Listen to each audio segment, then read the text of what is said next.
पुन्नी मेला घूमे बर जाबो चलना दुर्ग धनोरा गाँव।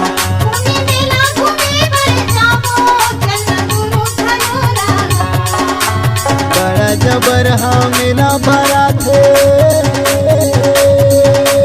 बड़ा जबर हाँ मेला भरा थे, नहीं रहे रखे बर्फा।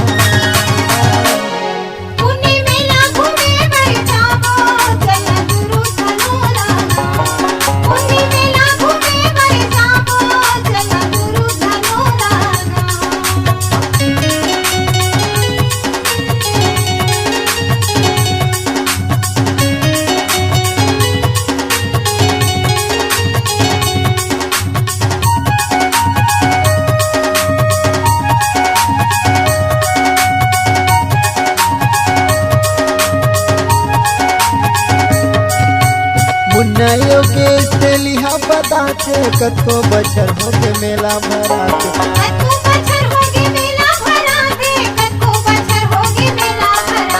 घरों घर तक पहुँचाया थे, मेला के खुशी तो गुना हो जाते, मेला के खुशी तो गुना हो जाते, मेला के खुशी तो गुना हो जाते। अपने से आँखी नींद आते, अपने से आँखी नींद आते, कैसे ढंगले में बता।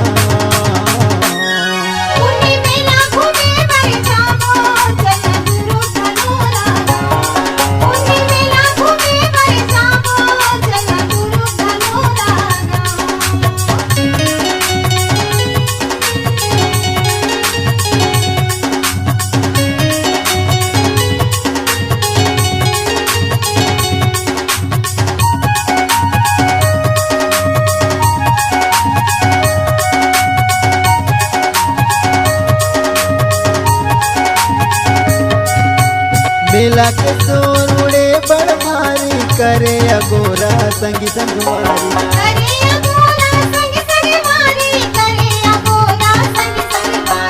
मुन्ना योगेश दिल के मितानी, मेला घूमे संग मारे पुतानी, मेला घूमे संग मारे पुतानी, मेला घूमे संग मारे पुतानी। पानी पानी के जिनिस बेचाथे,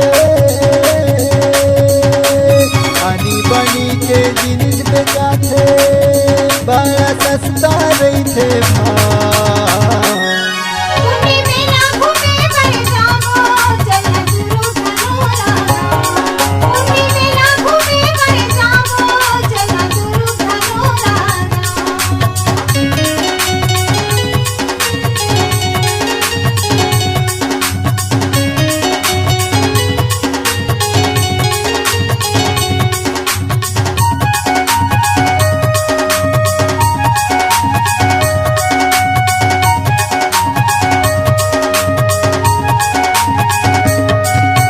भागवत कथाओं से यही तेरा ज्ञान के सुघर गंगा बहाते, ज्ञान के सुघर गंगा बहाते, ज्ञान के सुघर गंगा बहाते। चारों धाम के पुण्य प्रसादी, छोटे बड़े जम्मू झन पाते, छोटे बड़े जम्मू झन पाते, छोटे बड़े जम्मू झन पाते। दीपक के जिंदगी सरग बरोबर,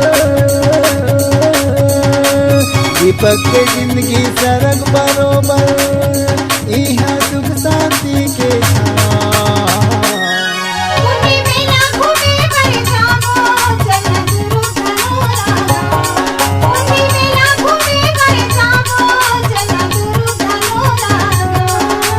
बड़ा जबर हाँ मेला भरा थे,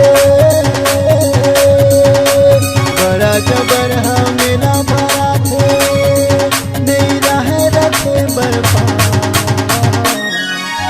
मेला घूमे बर जाबो चलना दुर्ग धनोरा गाँव, पुण्य मेला घूमे बर जाबो चलना दुर्ग धनोरा गाँव, दुर्ग धनोरा गाँव, दुर्ग धनोरा गाँव।